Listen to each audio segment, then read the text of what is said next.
Hi, మీ లిఖిల్ పుల్లారెడ్డి. మనిషికి అహంకారము పనికిరాదు. ప్రేమ, అభిమానము అవన్నీ ఉండాలే గాని అహం బ్రహ్మస్మి, నన్ను మించిన వాడు లేడు అనే అహంకారం ఎప్పుడైతే నీలో కలుగుతుందో అప్పుడే నీ పతనము ప్రారంభమైంది. నీకు ఎన్నో ఉదాహరణలు మనం చూస్తూ ఉన్నాం. విశ్వామిత్రుడు కూడా వశిష్ఠునితో పందెం పెట్టుకుని తన యొక్క శక్తిని కోల్పోయాడు, తపశక్తిని ధారపోసుకున్నాడు. అలాగనే మీరు కూడా ఈ యొక్క అహంకారంతో మనుషులంటే లెక్క లేకుండా మీరు మాట్లాడుతున్నారు, విర్రవీగుతున్నారు. మీకు కూడా పతనము ఇప్పుడిప్పుడే ప్రారంభమైందని తెలుసుకోండి. ఇప్పటికైనా మీరు మారండి. మీరు ఇంత మునుపు ఎలా జీవించారో, గత 20 సంవత్సరాల క్రితం మనం ఎలా జీవించామో ఒక్కసారి జ్ఞప్తి తెచ్చుకోండి. మీరంతా 30 సంవత్సరాల్లో మీ పరిస్థితి ఎలా ఉన్నది, 20 సంవత్సరాలలో ఎలా ఉంది, ఇప్పుడు ఎలా ఉందని కాదు ముఖ్యమైనది. 30 సంవత్సరాల క్రితం మీరు ఎలాగా ఉన్నారో గుర్తు చేసుకుంటే అప్పుడు మీ అహంకారం అనేది ఉండదు. నిచ్చెన ఉంది, ఆ నిచ్చెనను మనం ఎక్కి పైకి పోయినాం. పైకి పోయిన తర్వాత నిచ్చెనను కాలితో తంతే ఎలా ఉంటుంది? నువ్వు కిందికి దిగలేవుగా, పైనుంచి దుంకాల్సిందే. అంతే నీ బతుకు కూడా. మీ బతుకులు ఏమనుకుంటున్నారు? మేము కోటీశ్వరులము, సంపాదించినాము, అహంకారం మమ్మల్ని మించిన వాడు లేడు, మేము అనుకుంటే ఏమైనా చేయగలం అని అనుకుంటున్నారు. మీరు చేయండి, పైన భగవంతుడు ఉన్నాడు. ఇప్పుడిప్పుడే మీకు వినాశనము ప్రారంభమైనది, నాశనానికి కారణమైనది. ఇనుము ఉంది, గట్టిదే, కానీ తనంతకది ఎప్పటికీ చెడిపోదు. కానీ చిలుము పడతానే అది నాశనమైపోతుంది. అలాగనే మీరు కూడా ఎంతకు మీరు ఎప్పుడు నాశనం కారు. అహంకారం ఎప్పుడైతే మీలో ప్రారంభమైందో అప్పుడే మీ పతనము ఆరంభమైనది.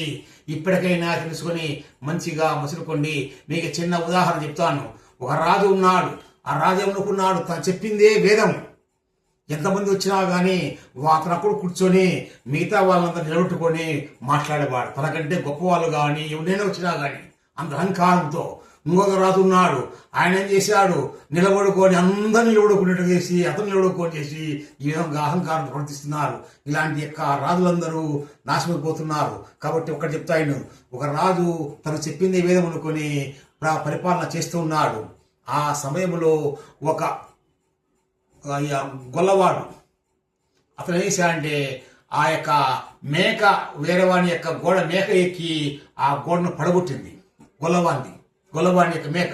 అప్పుడు ఆ ఇంటి యజమాని గొల్లవాణి మీద ఫిర్యాదు చేశాడు ఆ రాజుకు.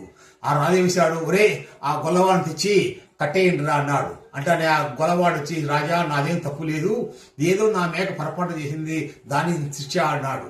అంటే ఏం చేశావంటే ఆ కట్టేవాడు వడ్డేవాళ్ళు అంటారు కదా, వడ్డేవాళ్ళు గోడ చక్కగా కట్టలేదు కాబట్టి వాళ్ళ తప్పంటే వాడిని పట్టరా అని అన్నాడు. వాడిని పెట్టలేదు, కట్టేయండి అన్నాడు.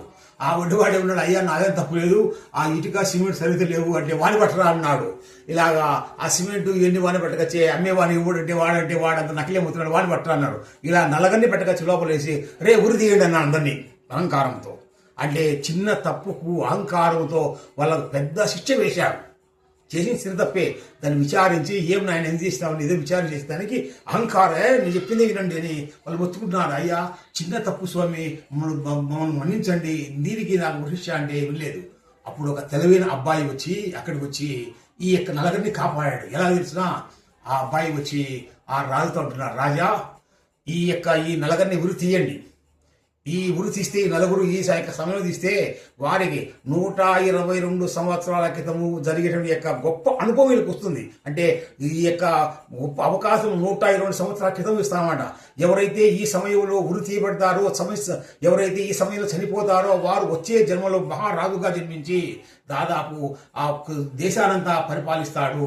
ఒక దాదాపు అందమైన కన్యలు అతనికి వివాహం చేసుకుంటాడు, ఆనందంగా జీవిస్తాడు అని చెప్పాడు.